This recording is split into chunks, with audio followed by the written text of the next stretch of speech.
If I were to ask all the zombie fans in chat, what's the best Call of Duty Zombies map, I would probably get a multitude of different answers. Maybe you enjoy the Paleolithic sticks and stones era of Nocturne and Toten. Maybe you're an astronaut gamer who enjoys Moon, or a steampunk enjoyer who likes Origins. Maybe you like the Cold War maps, I'm just kidding.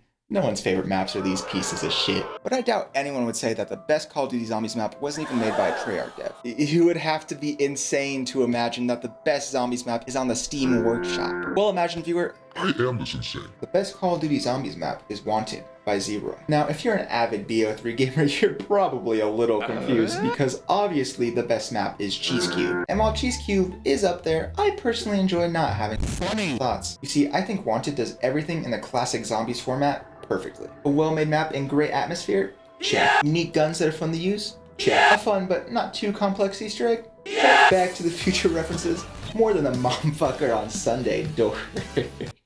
I don't know why the momfucker's out on Sunday, but better watch out. But what makes Wanted so good? Why does a 20-year-old college student feel the need to talk about it in the big 2025? Well, today we're gonna answer those questions and more. The more being how playing nostalgic games won't save you from adulthood. But first, video game history with Dr. Michael S.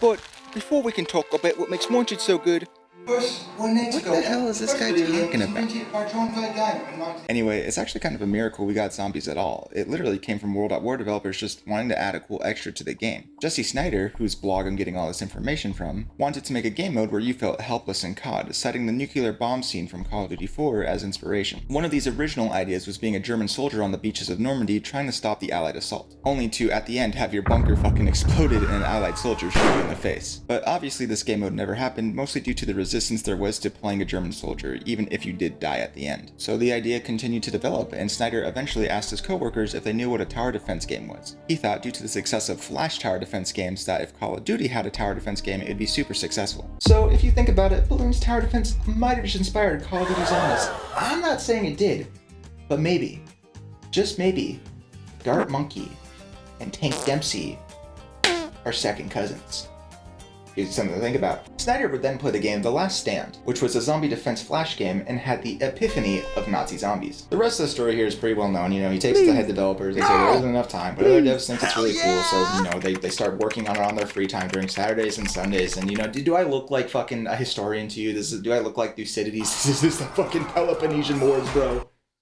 I didn't fucking think so. The reason I bring this all up is, one, I just think this shit is cool. A developer came up with an idea, and even though there was a lot of risk in pursuing that idea, he followed his creative instinct and gave us a really cool game mode. But secondly, I want you to know what the original intention for Call of Duty Zombies was, as knowing that gives us some context to what makes maps good and what makes other maps absolute dog ass. While I think you can argue that Zombies was the perfect mess that came together at the right time, I think the developers set a pretty good framework. Take what made Flash games like The Last Stand and Balloon's Tower Defense so addicting, and combine that with the already really good feel that shooting had in Call of Duty. And something I found interesting was what Snyder said when looking at what his coworker was developing when Nazi Zombies wasn't fully accepted yet. His coworker, named Dan, was working on a mode called Bunker Defense, where more or less you would run through the level and kill guys who spawned in waves. Snyder's problem with it though was, it was missing all the fundamentals of what makes a good tower defense game. You need to be able to buy stuff, rebuild, change your strategies, but most of all, you have to defend. I find that last line the most interesting, especially looking at what Zombies has become. Even if we look at Nocturne and Toten, while sure you are defending your person and trying to survive the zombies, you aren't really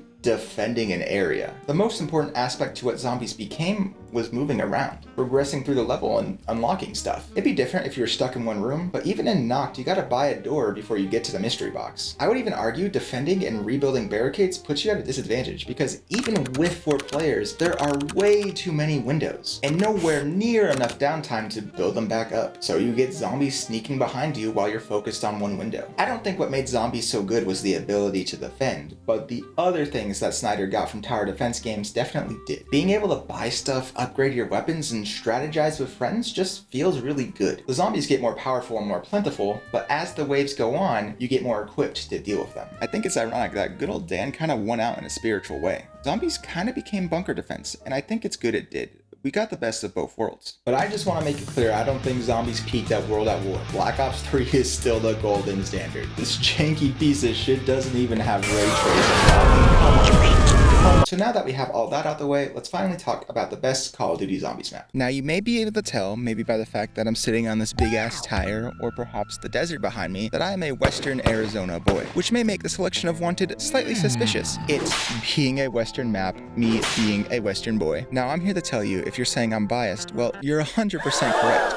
That is human nature, which I cannot control. I'm sorry, I can't help it that my neurons activate when this shit-ass state, which I have little to no loyalty to, gets brought up. Now my love for tough, gruff men and the hyperbole which YouTube promotes aside, this map is still peak. Zero said that almost a year went into the making of this map, with over 1,000 hours put into it, and it shows. In this map, there are custom zombies, weapons, mechanics, sounds, models, along with a custom HUD just for good measure, showing once again that modders, they may be kind of freaking out. Let's dive into the actual meat and potatoes of this map. You start off at a train station, the text telling us we are at Grave Hill, Arizona. Walking around, you'll find Quick Revive, and a case with Alistair's Folly in it. And yes, you can unlock it. And yes, it's pretty good. And yes, I'm giving it away. $19 Annihilator gun! Who wants it? Exploring further, you'll see that there's one buyable door that takes you to the center of town. The town is made up of a blacksmith, a hotel, an undertaker's parlor, a general store, a saloon and inn, a cemetery, a church, and a barn next to a little ranch enclosure. Yes, you can shoot and kill the horses if killing zombies isn't enough for you, you sick fuck. In exploring the town, we can pretty quickly see the design philosophy that Zeroy had with this map. And it's kind of funny because it kind of spits on Snyder's original design ideas for zombies. That idea being defending an area. There are like 2 windows you can barricade on this map. Zeroy takes advantage of the fact that movement in Black Ops 3 simply feels like God. Shout out to all my slide cancel heads out there. I see you pressing shift, then C, then spacebar, then C again. I think you're cool.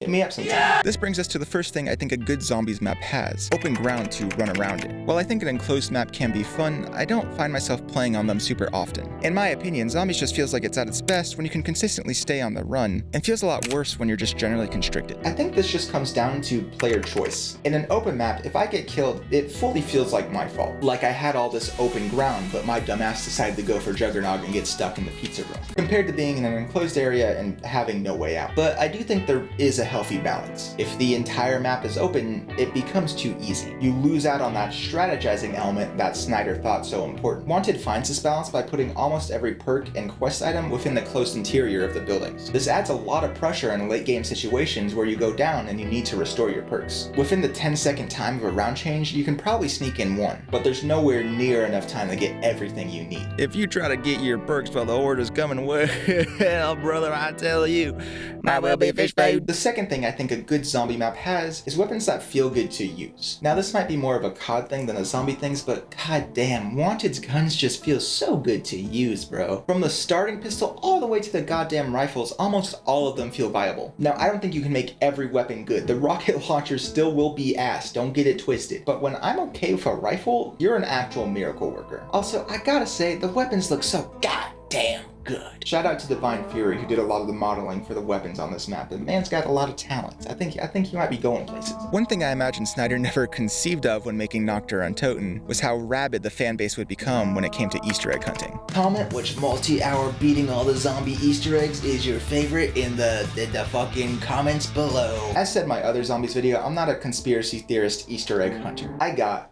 good grades in school. But I do think it has become a factor in deciding if a zombies map is good or not. With that being said, I think this area is where Wanted is at its weakest. But that doesn't mean it's bad. To explain, let's go through a playthrough of Wanted. Once you get a decent gun from box and your perks, you'll pretty quickly realize Pack-a-Punch is nowhere to be found. Luckily for us, if you press tab on your keyboard and look to the bottom right of your screen, you'll see Start Quest with 2 skulls. You can find the skulls around town. Here's where I think Wanted falters very slightly though. When you start the main quest, you'll be presented with a barn key and a werewolf will appear. Because there ain't nothing more cowboy than gunning down a big dog.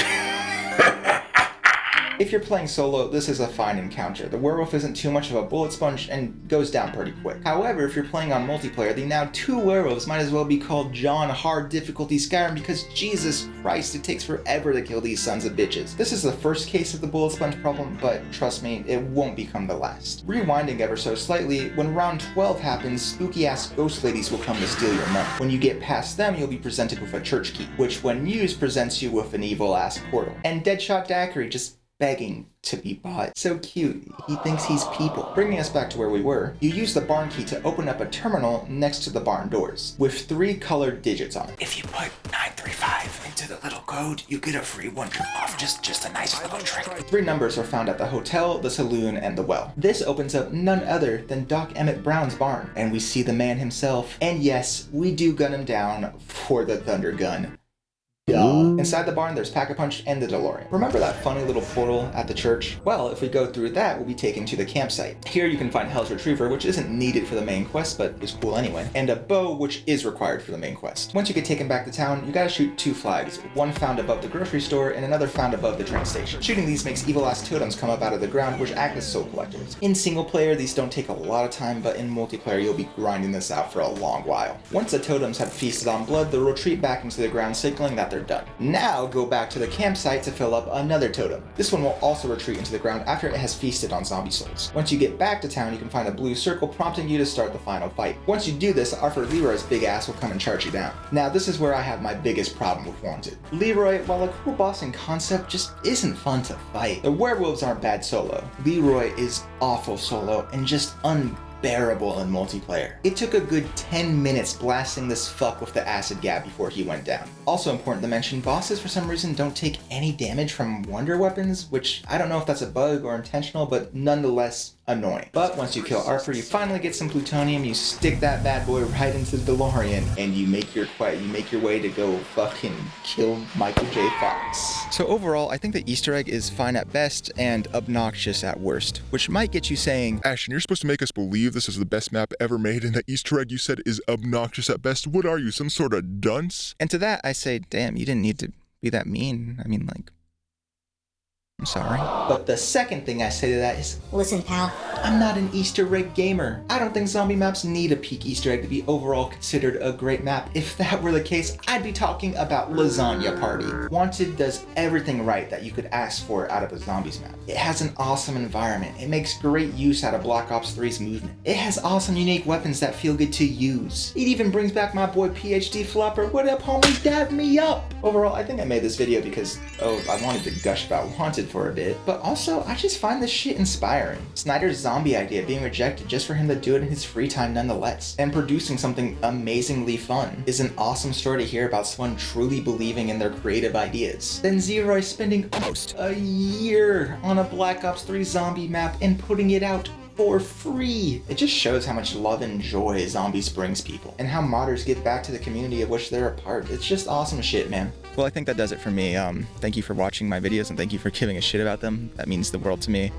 And yeah, as always, I'll see you in the next one.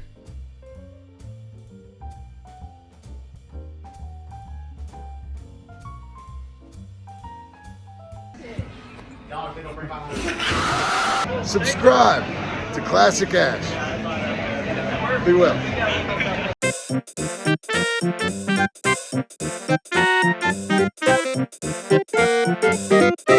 My grandfather said this mummy is worth millions.